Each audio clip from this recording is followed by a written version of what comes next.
I was having a hard time breathing.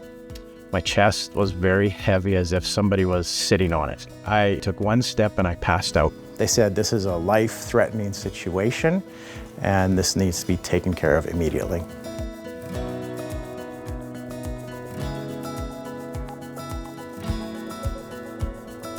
They told me essentially I have two options: the thrombectomy, which is a newer procedure at the Royal Alex, or I could be taken to the University Hospital for open chest surgery.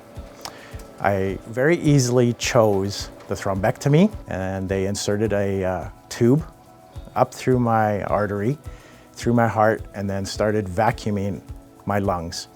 And here's a little putty simulating what the clot looks like. And what we do is we get the catheter right up to that bit of putty. Then we connect up the aspiration suction device. So, aspirate it back. And then once you release it, you see there just come right out.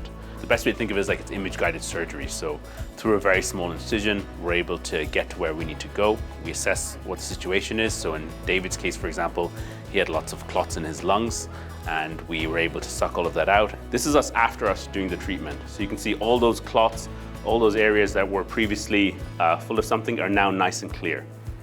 The issue with surgery is it's an open surgery, so they have to open the chest to actually get access out those pulmonary arteries, and that's high risk. The biggest thing about this procedure, out of the many procedures that we do as interventional radiologists, is that immediate feedback. Because the patients usually are not heavily sedated, they just have this done under local anesthetic. They literally will say, oh, I'm feeling a weight off my chest, or oh, it's suddenly easier to breathe.